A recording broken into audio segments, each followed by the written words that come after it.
All right. Yo, peace. We're back for another one, man. We're in the building. This is Plotting Progress. The brothers are in the building. We got our sister with us today, and we got a special episode for you today. We are unified in action to build, protect, and expand fruitful legacy, love, equity, growth, ancestral, cooperative yield. That is who we are. So please kick us off for us, Brother Kylan. All right, so Plot in Progress, episode 14. Very special guest that is near and dear to all of our hearts, and no one like her. I call her Mrs. Miss Resource, because she always dropping jewels, always coming with the information. She's like a walking library at times. So very fortunate to have the type of relationship we have with this sister. So you know what? I'm gonna let you introduce yourself if you don't mind, because I feel like I couldn't do it any better than you could. But I'm gonna pass the mic over to you. I think you did pretty good. That's why you my favorite cousin. I'm Shamekia. I'm the Epic Doula. Originally from Mississippi, moved out here. I got displaced after Hurricane Harvey in Houston, Texas. And so never thought about Arizona, but ended up coming out here. Came out here, made a lot of connections, mainly through Kylan, actually. Just met a lot of great people through Kylan. I own 144 acres of land in Apache County. Wow. Yeah, 144 acres of land in Apache County. Currently, it's just myself and my daughters doing a lot of the work, or we outsourced it to other people. Been a nurse since 2004. Right now, I'm a full spectrum doula, landowner. Hope to be a midwife one day and just do some great things. I have two daughters, 17, ages 17 and 18. My oldest daughter is on the spectrum. She's very interesting. Um, so that's been a challenge and a blessing all in itself. And that's pretty much who I am, you know, just Awesome. a chill person. Well, thanks for hanging out with us for a few minutes. And before we get a little further into like I guess our introduction, right? As far as myself and yourself, we gotta break the ice first. I almost forgot. Who spit those bars, man? Who got the bars today? Y'all got bars? I do I got don't have some. no. I don't All have no right. bars today. I got a pretty good one today. Okay, Now, okay.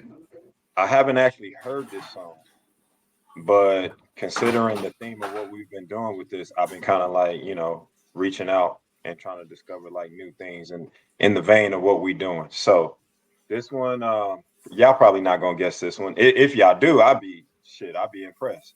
But it's dope. So here it goes. All right. And I'm cherry picking here. This is like towards the end of the verse, but it says, God's gift.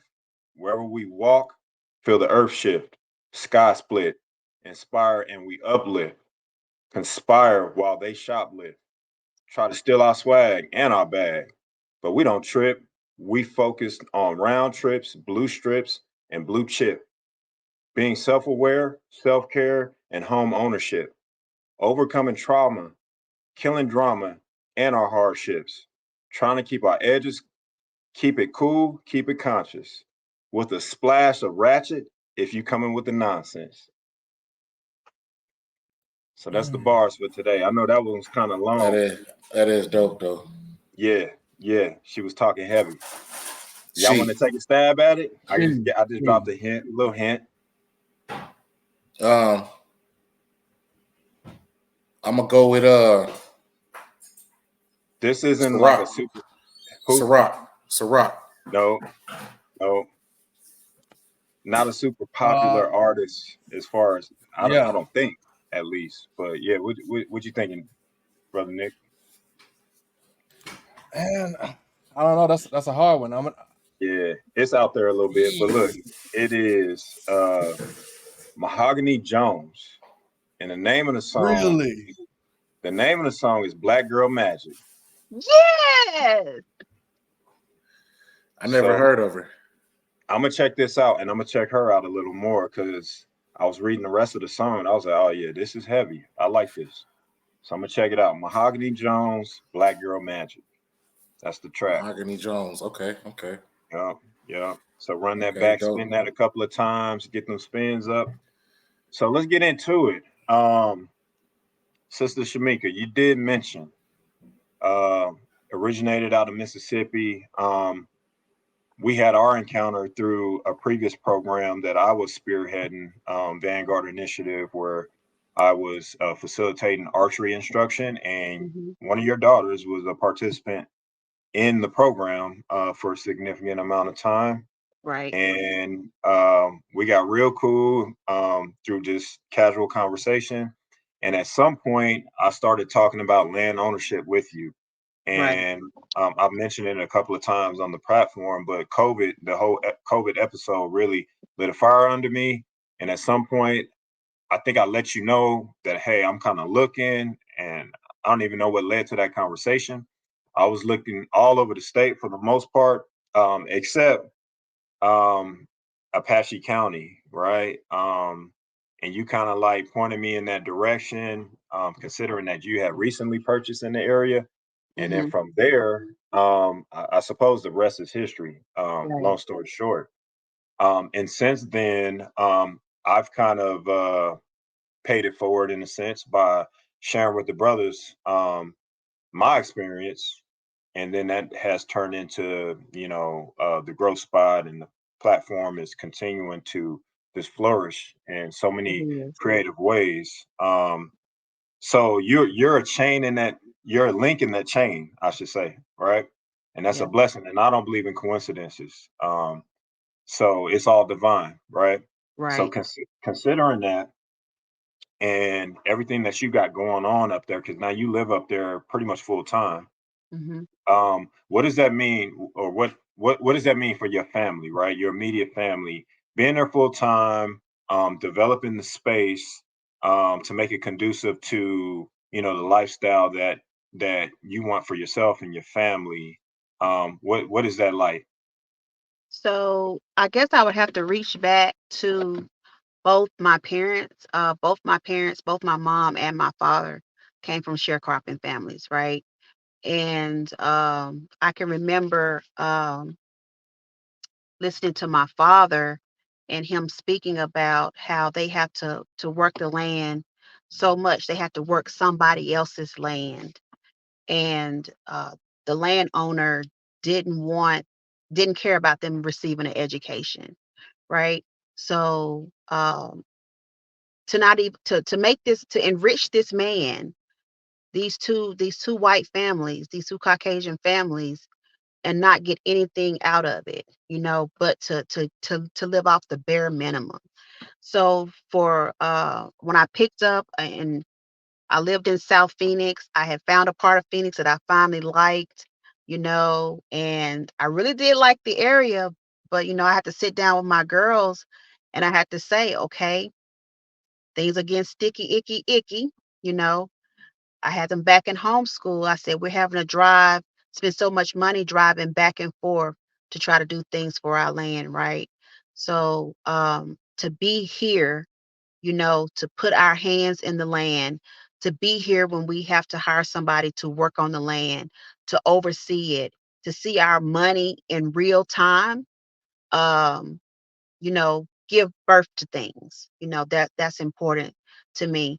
And also, not just the physical aspect of it, the mental health piece of it. It's so much quieter here. And if we ever get to a place where even where we live now in our house, uh we just go out there and just take our shoes off, and we just want to be out there with the land. And my kids, I've noticed that they've started to flourish. My health has gotten better. I mean, just physically and mentally being out of the city and disconnecting to what people consider a social norm has really benefited my family in a great way. Um, My daughter, I know Mary, she loves archery. We don't have to go drive somewhere to a range anymore. We got land.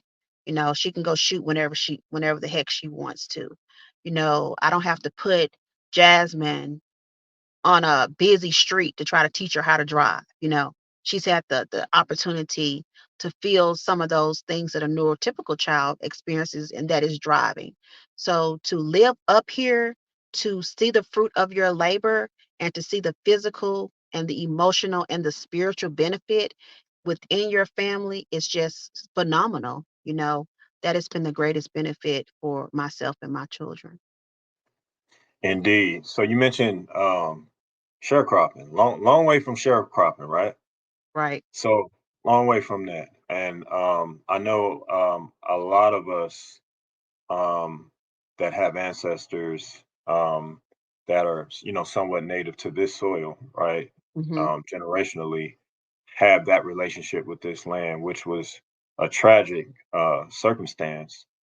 And for those that don't know what sharecropping is, essentially, you're working someone else's land, um, and any profit that you would be able to produce would go in the hands of the owners of that land.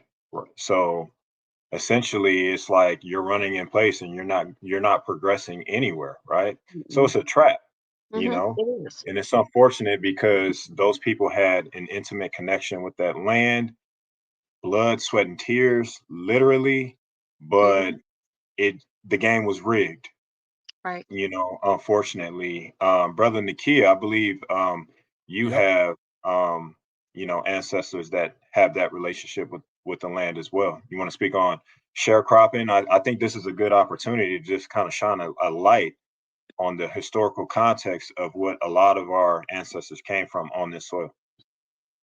Yeah, man. I remember when I was a young child, my grandparents, they would always talk about those stories. Now, for those that don't know, my grandfather is who I really considered like to be my father figure, right? He was the one that was there more prevalent, and pretty much anywhere my grandfather went, I was there.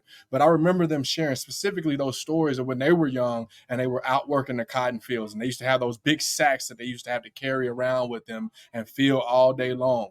And when you talk about that term sharecropping means essentially that you have the ability to share from the proceeds and to benefit off of the land. Well, my grandfather, I watched him from the time that I was, I can remember going out to his garden and farming and producing from the land because, that was what was given to him as an assignment to be able to do. And in the end, to this day, I'm still fighting right now as it speaks for that particular plot of land that my grandfather used to till and produce from and to yield the different harvests and crops. And that's how a lot of people who have been former sharecroppers or have been the descendants of sharecroppers, they're in that same position, that same boat. Something that people don't also realize is that not only did you do the work, you didn't just do the harvesting. My grandparents paid for the seed, they tilled it, they planted the seed, and they harvested the cotton. So they were responsible for buying the seed also. Okay. So it wasn't like the landowner purchased the seed for them to plant. They had to put up the upfront cost. The man just had the land. So we still had to put up the upfront cost. And then for every bale of hay, every bale of cotton, we only got like what, $100. But for them, they got $10,000. So that is a generational leap.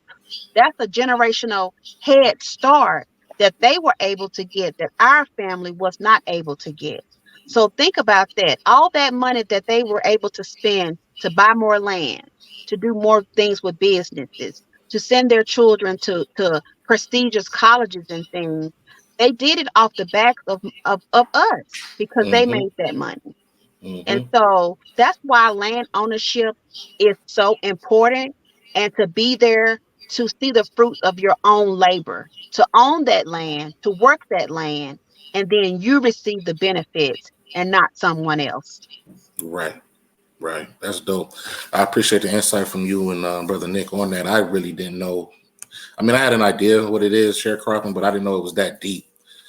So that conversation could take us into a whole rabbit hole regarding reparations and economic plight and all kind of shit. You know what I'm saying? Because We don't need to they've prove been, nothing. It's old. yeah, we ain't got to prove nothing. They've been, screwing us from jump.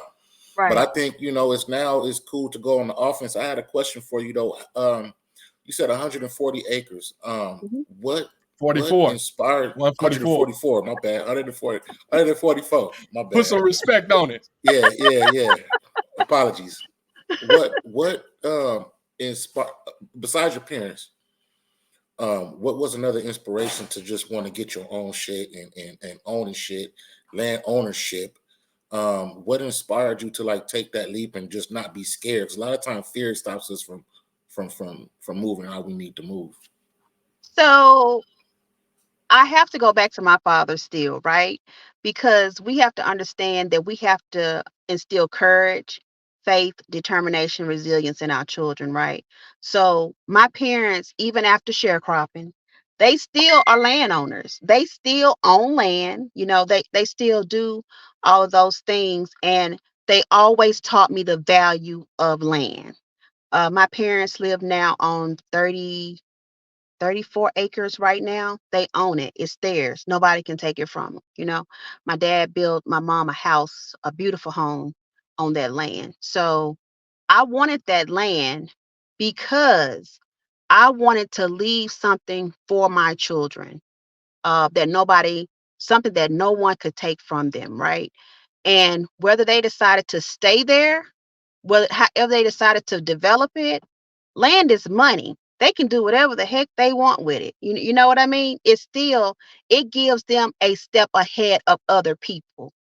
So the sharecroppers, their children had a step ahead because they own land. So I wanted to give my kids a step ahead of everyone else.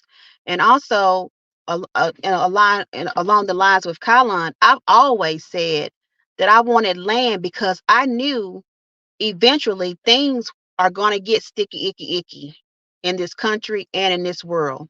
And I wanted to have a safe haven for not just myself, but for my aging parents, a place that they could go, that we could secure, we could live off the land, we could protect each other, we could support each other, and be unbothered with other things that are around us. So I did it for financial reasons, but also for secure reasons. To be financially secure, but land not can, will, if you know what to do with it, it will also physically secure you as well. Mm, If you know what to do with, that's the key. You right, spot on. No doubt. No doubt. indeed. Uh, You mentioned that you're believing that it's gonna get sticky icky. That's your terminology. So I want you to unpack that a little bit to give people some perspective on what type of circumstances have you either experienced or do you foresee that is kind of conducive to that line of thought that you just expressed, right? Where, most of the people in the nation are kind of aggregated in these larger cities and Hmm. they're dependent on public infrastructure, for instance. Hmm. So Hmm. that Supply particular chain. yeah, that particular circumstance has removed a lot of us from the rural setting, and we've lost a lot of those hard skills that are directly related to survival, self-sufficiency, um, innovation, and entrepreneurship as well. Right. So what do you foresee, or is there any particular event that moved you to this particular way of thinking, to Hey, kind of secure your space?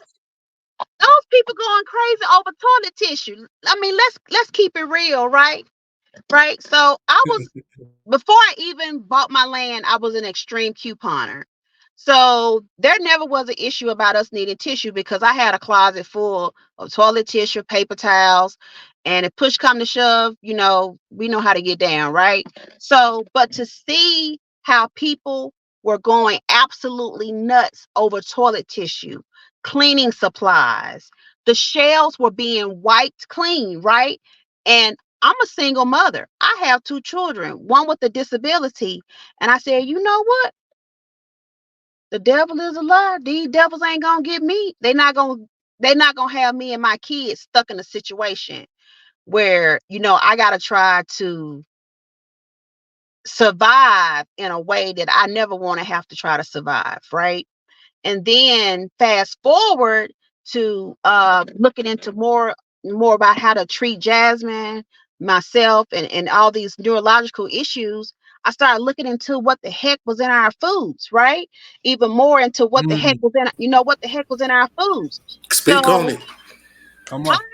just because, I mean, they got pretty fruits, they have pretty vegetables and all that crap that's in the grocery store. Look very good. It looked good, but for lack of a better word, that stuff ain't shit anyway. I mean, Exactly. No seriously, nutrients. because they modify it to look pretty on the shelf. And I've always told my children that just because that's the only something that's available to you does not mean you have to freaking accept it. And so I decided this is what is being offered to me, but I don't have to accept this shit. I'm gonna create my own shit, right? So we started learning how to grow food. We started learning how to grow food just in South Phoenix. I learned a lot from my daughter. We started learning about Arizona, learning about soil. So this shit that they giving you is toxic as fuck. Number one, it's so that they can make money. You don't have to accept that shit. Just because that's all that they offer, don't mean that you have to accept it. Go get your own shit. Exactly. And then on top of that, once you start getting your own shit, you're gonna have to protect your shit. So I started making all of them, even Yeah. Jasmine. Have to learn how to shoot a gun. They have to notice the safety of it because you need to be able to protect yourself. So I know a lot of people. I remember when True was like, I can't believe she's doing this by herself. Listen, I got a whole dad that taught me a whole lot of stuff, right? And so I teach my kids no matter what it is, you don't have to accept it. And we are getting this land because we're not accepting what they're offering you. What's socially acceptable, you don't have to accept it. So you get this land, you secure this land, you learn how to grow your own food. And if you gotta raise hell with some white people, raise hell with some white people. And we have had to raise hell with some white people. We have had to let them know, okay, yeah, we here, but don't fuck up and find out, right? So everything that is happening in this world, this is not no time for no whining, no bitching, no moaning, no complaining. You either gonna get up and get it, or you gonna sit back and let somebody get up, get it, and then keep it from you. And I'm not having Get it and get anything ran kept over. from. I'm not letting anything be kept from my kids. I love my kids. I'm gonna take care of me and mine, right? Mm. So land is the key to all of that. You can grow your own food. St. John's has, Apache County is over an aquifer, so you have access to water. So what's your excuse?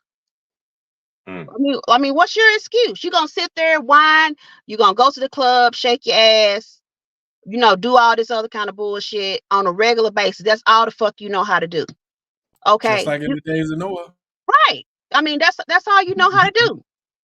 I mean, I'm all for entertainment and everything like that. But when shit hits the fan, what else do you know how to do? Facts. What else Big do facts. you know how to do? Big A facts. pretty face is not gonna save you. These Come colonizers on. gonna rape you whether you pretty or not. They're gonna come try to take your stuff whether you pretty or not. It does not matter. Big facts. We cooking with grease now, y'all. Cooking with grease. It's hot. Don't get me started. Yeah. But Kyla, I know Yeah. how I get that. I believe all this. I believe all of that. And he talked to Mary, so he know that that's how Mary feel too. That's how my kids sound just like me. Yeah. Yeah. It's I think what Billie Holiday said, God bless the child that can hold his own. Right, So at some point you're gonna have to resort to some form of self-sufficiency, right. right? Because we have, the tools to do so, those with our mental faculties and our physical faculties. Mm-hmm. Um, Considering, man, you said a lot there. So the food, that's valid, extremely valid. Considering that the stuff that is available is detrimental. It's been proven to be detrimental on in many many ways. Yeah, The beautiful thing about growing your own food is that you know exactly what cultivated that particular seed into Right. absolutely. Right. the nourishment that you need, right? And I Right. do believe there is a connection, perhaps on a deeper level that we don't quite understand, with vegetation, with plants, right? I was at a nursery one time, and there was a gentleman working there, and he was just kind of, you know how you go Mhm. shopping for something and you Mhm. just end up in a conversation that, and the person that you communicate with, they just kind of go off on a tangent, but it's like interesting, and I'm just listening at this point. But basically, he was telling me about how he actually like takes care of the plants, right? Through touch, through conversation, through music, like a lot of stuff that he was getting into, and even how a plant, like the way that a plant grows, and when you hold a leaf up to the light, how the veins, it looks like the nervous system.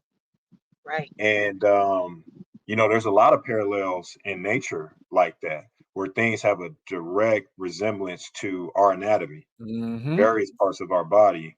Yep. And these are things that we're just walking past every day. We're not really paying no attention to it, because it's like a lost knowledge that I believe more indigenous people obviously are more in tune with that. Indeed. So Right.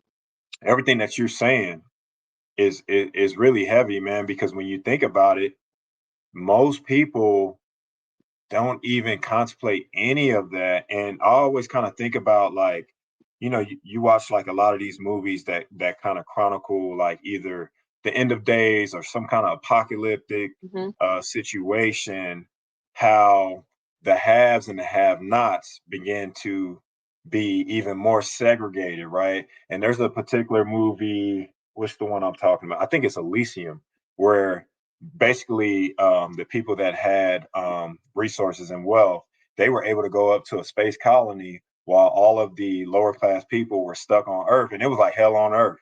Like Mhm. nobody wanted to be down there, but you literally couldn't get up there if you didn't have what you needed. Now obviously that's an extreme, but truth is stranger than fiction in a lot of instances. So it's funny how, just a few years can change things, especially how fast our technology is moving. Like the next 5 years, who knows what we're going to be looking at, Right. by then. So one thing we do know for certain, you're going to need those essentials. You're going to need Right. shelter, water, food, protection, clothing, right? And it just does not serve to benefit you if you're dependent on someone else for all of those things. Now I get it, we can't do everything, right? Not in an instant, but we can definitely work towards checking those boxes. Right. And I think that's what you're speaking to. Right. And we also have to remember that, like my mom said, when you're working in the garden, take your gloves off. Because one of the things that I've learned, was studying and and just learning about growing food, that when you put your hands in the soil, you put your feet Touch. right in the soil, there's a DNA exchange, right? And Absolutely. so those Absolutely. plants learn to grow the Healthy at that. nutrients that you need particular to your DNA. There's a DNA exchange, right? So that's why it's so very important that we have to get connected back to the land, because the land and the human body, I mean, we came from the land, right? So there's a spiritual connection there. So we have to maintain that connection. And one thing that our ancestors always knew is that they had to be right there with it. Mm. How many times have you seen your grandparents with no shoes on, no working gloves, working in the Come on. garden, working outside? Mm.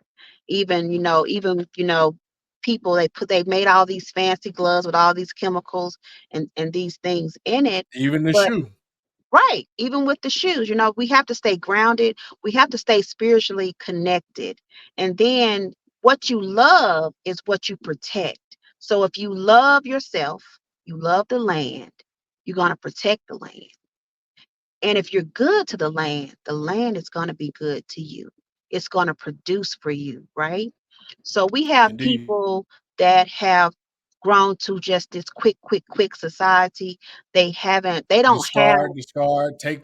Right, right. Our ancestors, even though we were taken advantage of, it still kind of gave us an advantage because we still know the key to the land, right? So we know how to treat the land. They don't. So we still Well, have an advantage in our struggle. We still have that's an one of the advantage in reasons our struggle. for the sharecropping is because of that fact. They didn't know how to go out once the abolition happened. They didn't know how to go out and inform the land and do what was needed to do to produce, and that's where that came about. Right. And so what we have to do is, and I understand that we are due reparations, but we also got to understand the history of the long memory of the Right. Caucasian man, right? His memory is long. He's still mad at us for guerrilla warfare, for teaching the Native Americans guerrilla warfare. They still mad at us in Florida for how we bopped down on that ass out there, and we ended up leaving and going somewhere else, and then we ran their asses out of Mexico, right? So they still mad at us about that. They're not going to be no too quick to give us any reparations, not on the scale that they owe us. So what we have to do is we have to look at all these grants, and you have to look at loans in a different perspective instead of whining, complaining, and looking for something quick. Because even with USDA, they have so many grant opportunities there. And so even if you get a micro loan or some of these loans that are there, what the colonizers have been doing is they've been taking they take the grant portion of to pay for the dang blasted loan. Okay, so that's free money. You Come have on. to change your perspective in that kind of way. That is a reparation because it's free money. So we really got to change our perspective and learn how to use the system to our benefit.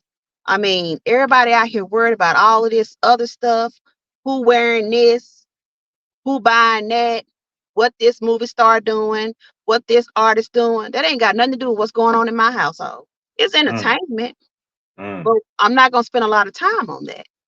I need to mm. get this money.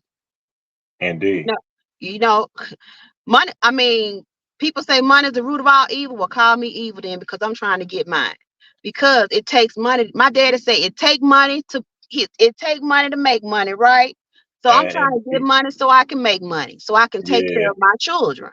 Yeah. So I never been the type of person that demonize money itself. I think it's like people have a twisted pursuit of money right, sometimes, and they right. willing to do things to compromise the value system. That's what the problem is. But it's just a tool, like anything It's else. a tool. It's It's a like tool. any other tool. It's just like a car. It's just like a phone. It's just like any other tool that could be utilized for a purpose. But people compromise themselves, Right. unfortunately. Right? You go out there and get that money, but if you out there getting that money, you need to be asking yourself, what impact am I having?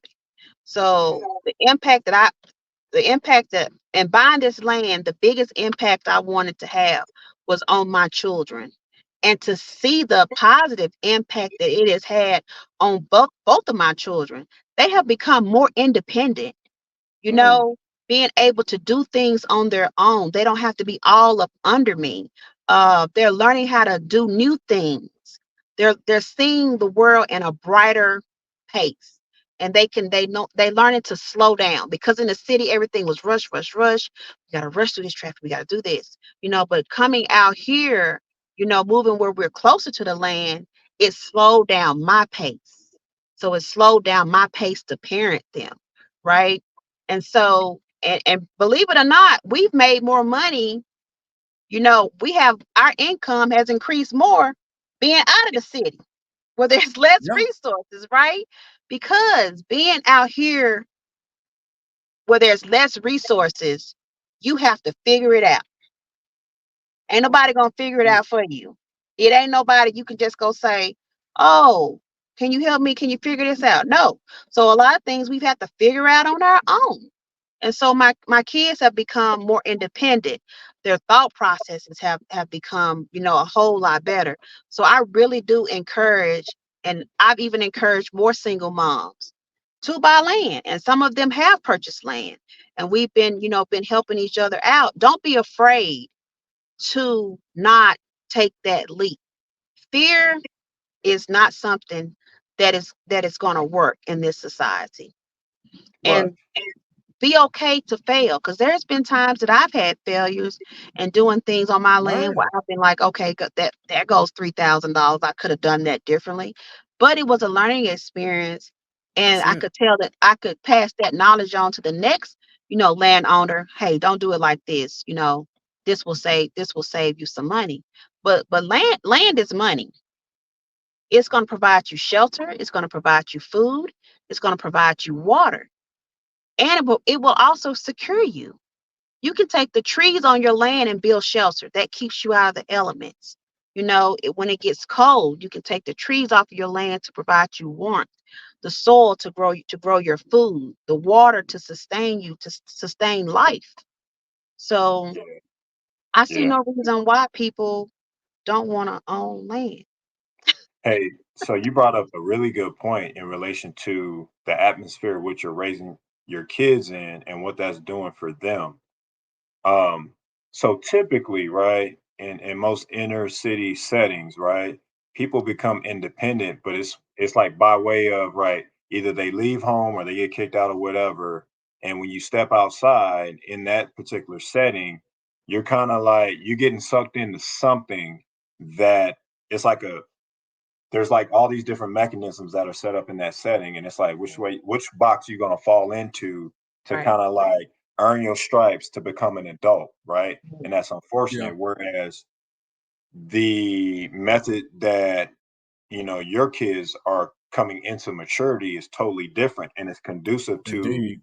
a better way of thinking, right? So this is kind of like a twisted analogy, but I kind of liken that to when individuals are incarcerated, which is a horrible thing, right? In most instances. Um, but one perhaps a silver lining in that for a lot of individuals is that they become refined because they have the ability to now focus because they don't have all these distractions and Distractions, alternatives. Right. Yeah. distractions, and super isolation. Right. Yep. Exactly. Yep. So imagine if, especially with our youth, right? If you put them in these rural settings where there's limited to no Wi-Fi, right? Thank And you. a lot of the nonsense that we see our youth getting twisted up in, beefing with each other, doing all this wild shit. Um, when it's a matter of necessity, I think we would be amazed on the level of The production that they creativity. would have. Yeah, Yeah. because you got to tap into creativity on a 24/7 basis, essentially, right?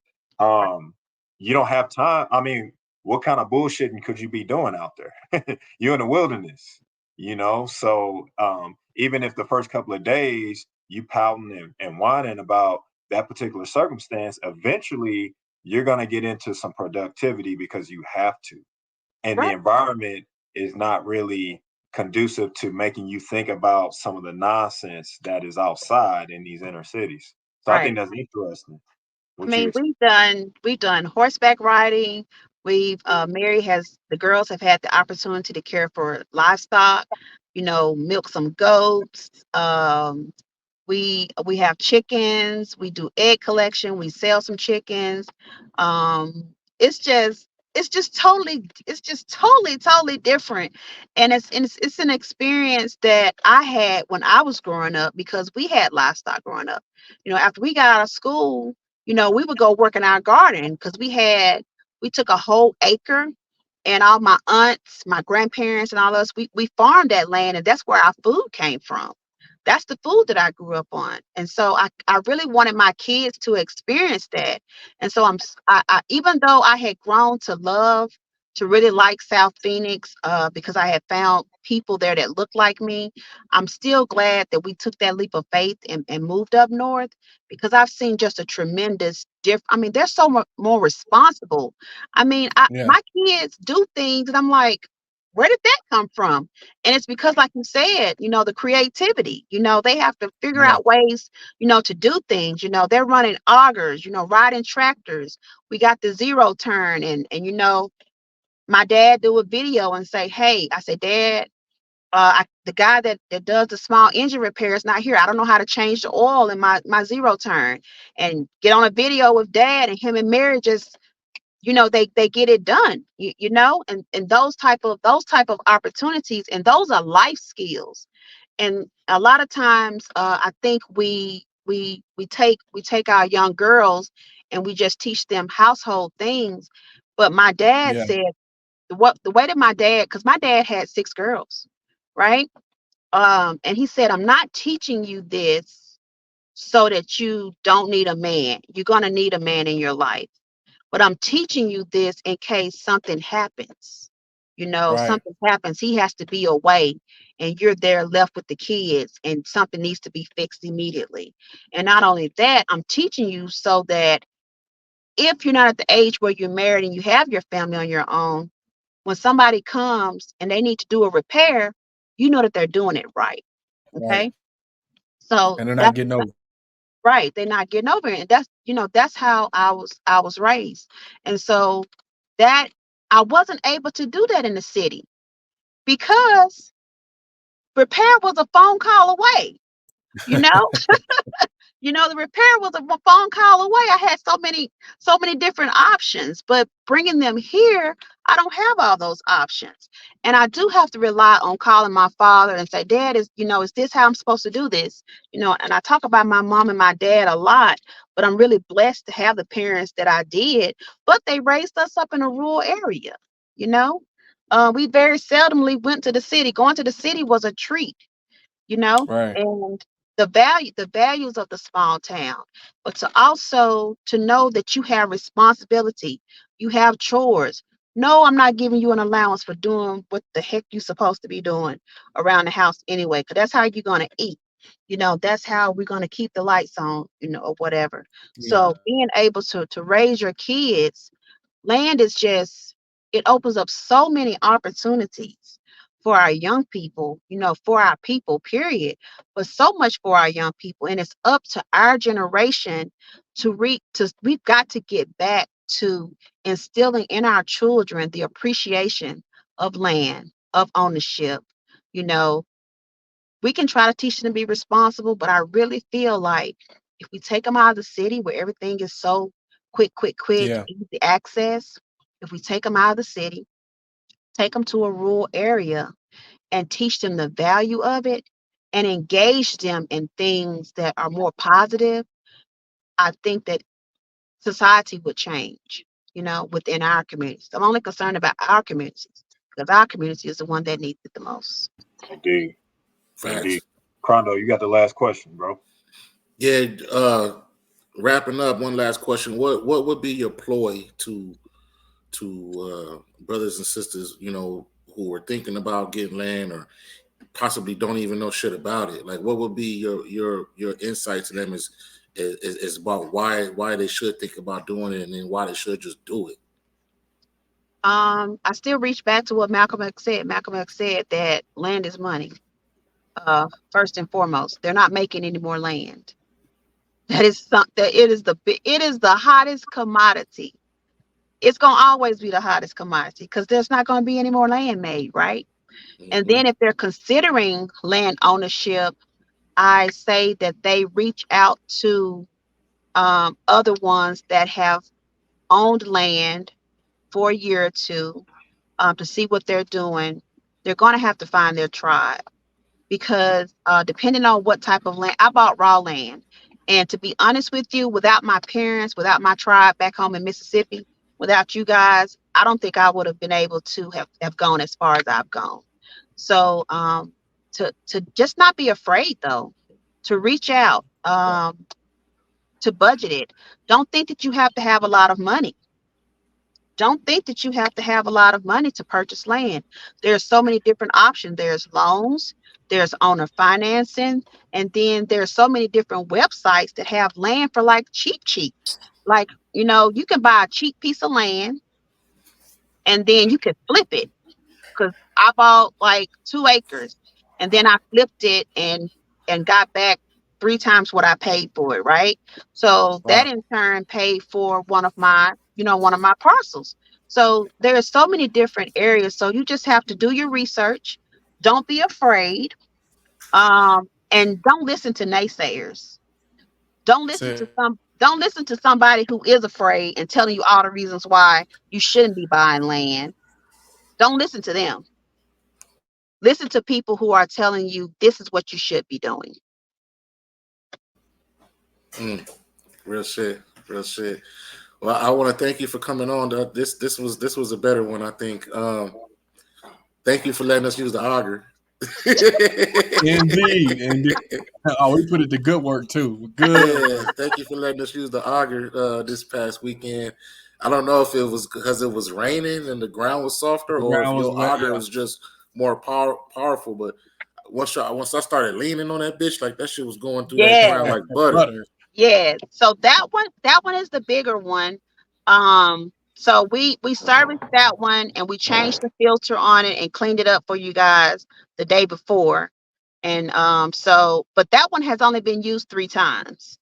But that is one of the larger ones. The smaller one I have is the one that Mary uses when she's helping me with the post. Oh, okay. Yeah, we Yeah. dug one for the post, the corner, the other big. What's that piece? Oh yeah, What's it that went piece? all the way to the corner He post. dug it like almost 6 feet into the ground.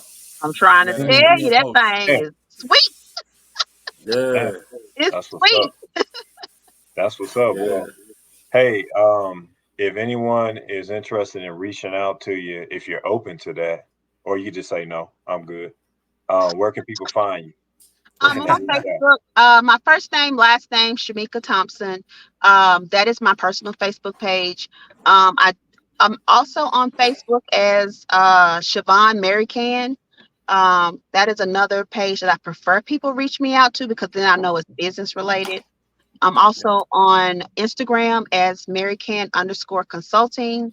They can also reach me via email. My email is FLOWER, the